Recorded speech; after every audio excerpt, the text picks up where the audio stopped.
I also want to ask you, I'm fascinated by Rani Abakka Chauta of Ullal.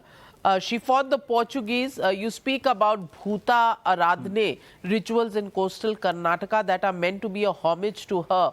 Have you seen the latest Kannada film Kantara, which is making waves across the country? Even that shows some of these rituals. So do you think, some of these allusions to our past history, though not well traversed, do exist, in some rituals that we follow? Yeah, true. And unfortunately, Navika, there's a controversy around that too. At least in my state, it's a controversy that's doing the rounds all the time, where even the Bhuta Radhane that is done is not Hinduism. So, what is Hinduism? The Cholas are not Hindus, the Bhuta rituals are not Hindus, are not Hindu rituals. Onam was not Hindu. Then we were told that the Dandiya during Garba is not Hindu. So I really don't know what is left of being Hindu. I think it's a larger agenda that we saw that very dubious conference a year back, dismantling global Hindutva, where people with very, very nefarious credentials got together in that conclave masquerading as an academic scholastic get-together, where, if you remember, at the end of it, all through they were saying that Hinduism and Hindutva is different, we need to dismantle Hindutva, but by the end of the conference, they veered down to this view that, Hindutva can be dismantled only if Hinduism is dismantled. So I think there's this larger attempt to dehumanize, delegitimize and strip away everything from Hinduism.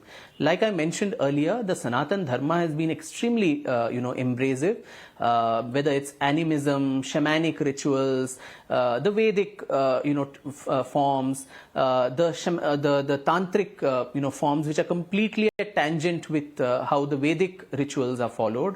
All of them are part of the same fold which we would call Hindu or Sanatan Dharma. Even atheism or Nirishwarvad is also part of that same embracive fold.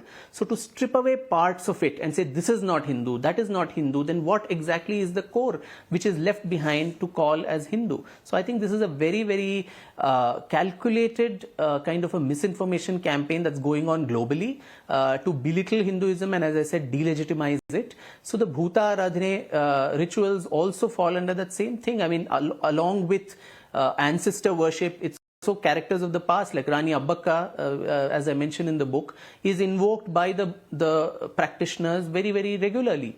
And so are other kings and queens and so on of the past, whom locals connect with. So while mainstream history may have forgotten these characters, they are still very, very popularly alive among the local population through exactly these rituals and traditions, which are still very, very vibrant and alive as a part of day-to-day, living and livelihood for these people. And to call them names or to tell that this does not belong to a particular group, I think that does a lot of harm to them. And all those Johnnies who talk about appropriation, that Hinduism is this behemoth which is appropriating all these Adivasi, the Mool Nivasi rituals. I mean, how often have they come out and actually spoken of the fact that in large parts of India, whether it's the tribal belts of Chhattisgarh or Odisha or the North and so on, where the missionary activities have converted so many of these tribal communities, they have lost everything about their, pagan past. They have lost their cultures, their dialects, languages and so on. English becomes the language in so many parts of the Northeast, where their indigenous languages have almost disappeared slowly. So why don't anybody talk about that? But one film which is successful, there this false controversy is created that this is not Hinduism and Hinduism is appropriating it and so on. So I think this is part of that larger, liberal international agenda campaign that I pointed towards to discredit us globally. I don't find anything liberal about them, Navika. Yeah, but it is called liberal.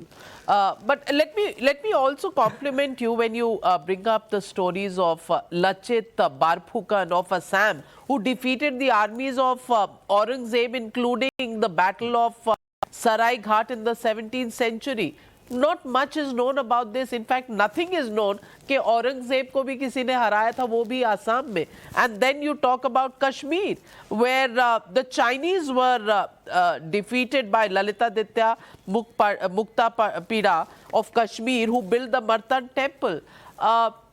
These stories and the fact that Kashmir, you know, what it is today, and the history of Kashmir and the Martand temple, deliberately not taught to various tracts of Indians across Bharat?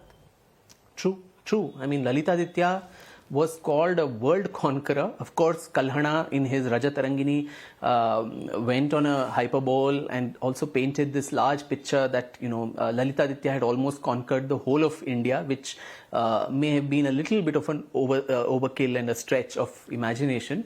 But it was certainly true that he had a vast empire, and Kashmir was politically a very important epicenter of India in 6th, 7th, 8th, 9th centuries, you know, and what was important, Navika, was in the Indic imagination, it is not just political conquest, building huge palaces and, you know, temples, which were important, but at the same time, the part of this Digvijaya campaigns that these people went on was also to make their cities, their capitals, centers of learning and, you know, centers of philosophy, scholastic, you know, progress, and that is how the overall index of a particular kingdom was measured, saying not only the riches, not only the magnificent structures, but intellectually how, you know, sound are you. So Lalitaditya ensured he also laid the foundations of that very, you know,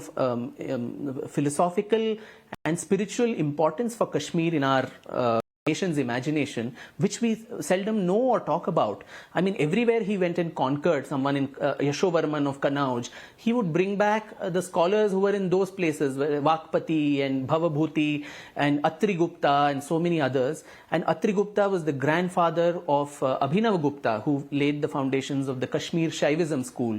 So tantric schools, the Shiva Sutras, the Vignan Bhairava Tantra, all of that started getting written in Kashmir.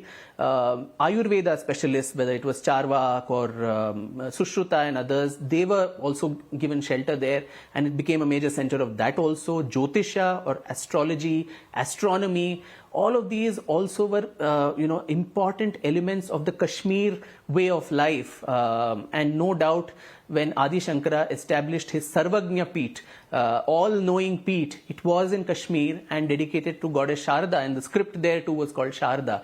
So these stories of, when we talk of Kashmir, we only look at the contemporary history of Kashmir and its population, but what about the Hindu past of Kashmir? What about the importance of that to our civilization and our nation, and why have those stories been obliterated from our memories? And Lachit Barphukan, like you mentioned, you know, in the 17th century, he ensured that within a matter of 10 years, 12 years, the Mughals who had occupied a great part of western Assam were completely driven away. Mir Jumla had initially conquered western Assam, but later on Aurangzeb sends a huge army under Raja Ram Singh of Jaipur to capture whatever was lost to the Ahoms. But Lachit, who was the military commander of the Ahom king, ensures that, you know, they play to their advantage. They were, you know, naval. Absolutely. In the naval command, they were supreme. So they brought the Mughals to, you know, the place of their advantage and the opponent's disadvantage, and ensured that the Battle of Saraighat in 1671 was won, you know, resoundingly, and the Mughals never looked back at this place. Similarly, 20 years ago, before that, Navika, you had the Battle of Kolachal in distant Kerala, where Martand ensured that a company like the Dutch East India Company, which had by then entrenched itself as a major, you know, colonizing power, the first company to have been listed in the stock exchanges, their axis of power extended from South Africa till Japan and Vietnam and Malaysia and so on, with a large part of India also in their focus of activity, Bengal, Kerala, and other places. The Battle of Kolachal, where Martand ensured a complete rout of the Dutch, ensured that they collapsed as a global power, and their dreams of colonizing India were also routed completely. In any other country, the Battle of Kolachal and Martanda Varma's statues would perhaps be put up everywhere as proud symbols that we need to commemorate. But other than people in Kerala, I don't know how many in the rest of India even know who Martanda Varma is, or Rani Abbakka, who, as you said, defeated the Portuguese, or Lachit Borphukan, and all these names. I think, as I said, the time has come when we actually start re-identifying who our heroes and heroines are, and start commemorating and celebrating them and pay our homage and tribute to them.